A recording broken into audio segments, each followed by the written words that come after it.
Oh,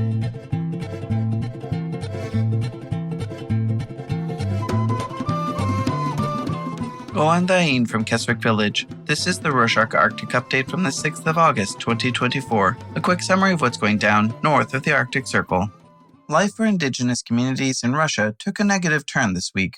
As recorded by news agency The Barents Observer on Tuesday, the 30th of July, the Russian Ministry of Justice has labeled 55 Russian indigenous, regional, and ethnic groups as extremists.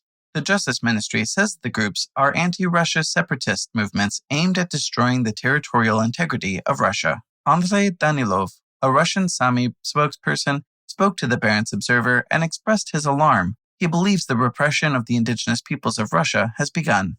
Now the authorities can legally take away indigenous peoples' lands for development. Russia is developing its Arctic for a new wave of industry, and the government will remove or imprison those who committed the crime of living there in the first place. The most effective method of protesting Russia's actions is to stop buying energy from them. Finland and Sweden have been proving this can be done. According to Finland's state energy company, Gasum, on Wednesday, the 31st of July, Finland ceased purchasing any Russian natural gas, and from the end of August, the country will transition to selling renewable biogas instead of imported natural gas. Gasum also reported that Sweden has been decreasing its imports from Russia by over half each month when comparing this year to prior years. Though Sweden has not yet completely ceased imports from Russia, Europe continues to move away from purchasing energy from Russia. The market for gas and oil exports in the Arctic will be determined largely by how frozen the Arctic Ocean will be in the future. Currently, the sea travel routes are very dangerous for shipping as icebergs are breaking away from glaciers and floating into the paths of ships. But according to new research published on Tuesday, the 30th of July by Peking University, by 2065, the Arctic will have melted so much that year-round shipping will be safely possible for non-ice class ships. This could considerably reshape the patterns of global shipping networks and international trade, though the environmental impact will be stark. Climate change is also changing the prospects for the Arctic fishing industry. According to research published on Thursday, the 1st of August by Hokkaido University, climate change presents a major threat to fisheries in the Pacific Arctic.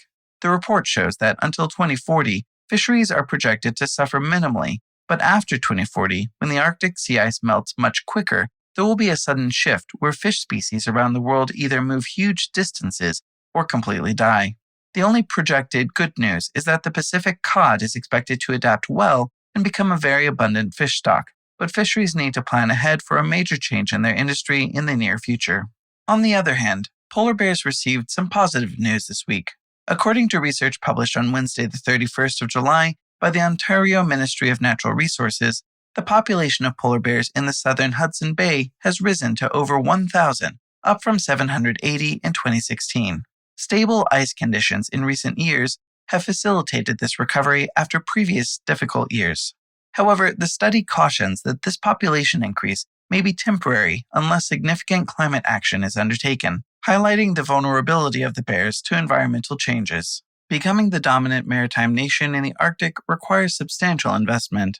Last week, the U.S. unveiled a new military strategy for the Arctic, which is already yielding results. On Monday, the 29th of July, the U.S. government announced a collaboration with Davy, a Canada-based multinational shipbuilder, and plans for a significant, long-term commitment to the American shipbuilding industry. Despite Davy's shipyards in Canada and Finland producing most of the world's icebreakers, U.S. law mandates that only ships built domestically can transport cargo between U.S. ports. As a result, Davy will soon acquire a partner with an American shipbuilder, positioning itself as the most powerful shipbuilder globally. Another Canadian industry undergoing significant change is the natural gas sector. On Tuesday, the 30th of July, the Canadian energy giant TC Energy announced it is selling a minority stake to an Indigenous community consortium of Western Canada. The consortium represents 72 Indigenous groups who will spend over $700 million to gain a 5% stake in the natural gas infrastructure in their region.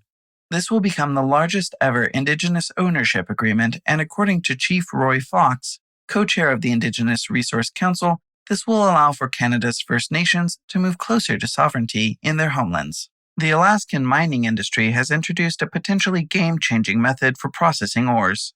On Thursday, the 1st of August, Mining News North reported that the new Man Cho mine produced its first gold bar. The significance lies not just in the gold itself, but in the innovative process used. Man Cho combines ore from multiple deposits into a single mill, including ores from abandoned sites with existing infrastructure. This approach, typically avoided due to high costs, could provide a profitable model for small mines globally, offering a new method for extracting valuable minerals from previously uneconomical sources. While Alaskan mining is booming, advocates for preventing sexual assault argue that the state isn't prioritizing domestic violence prevention.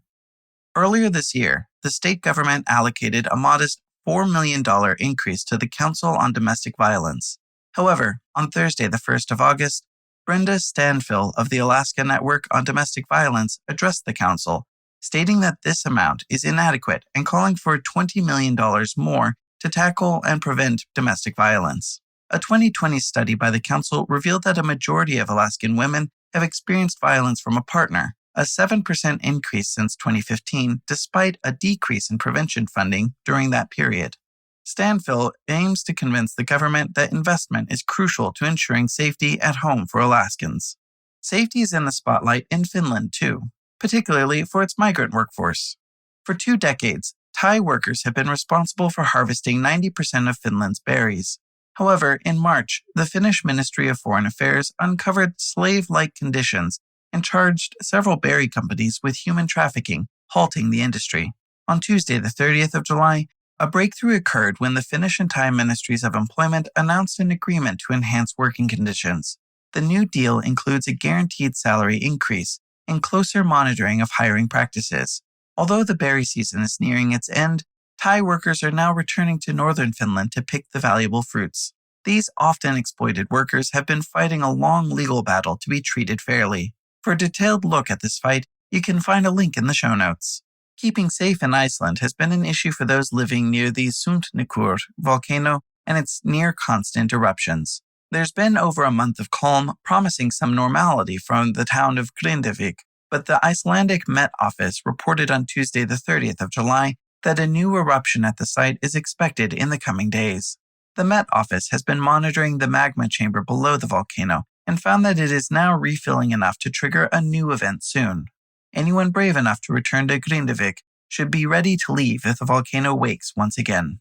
Let's conclude with a remarkable discovery from Greenland.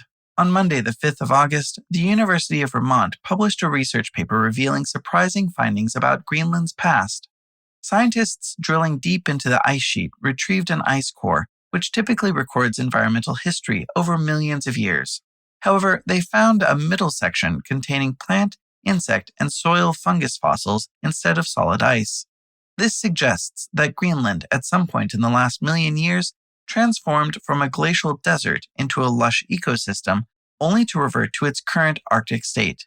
Lead researcher Paul Bierman emphasized that such abrupt environmental changes highlight the urgent need to address climate change, as rapid shifts could dramatically impact vital ecosystems like Greenland's. And that's it for this week. Thank you for joining us. We appreciate all our listeners that subscribe on Spotify, Apple Podcasts, and other platforms, especially those who share the show with their friends and loved ones. If you ever want to share an episode by sending a small MP3 file to someone through a messaging app, you can download every episode directly from our website at rorschach.com/Arctic. Thank you. Bless, bless.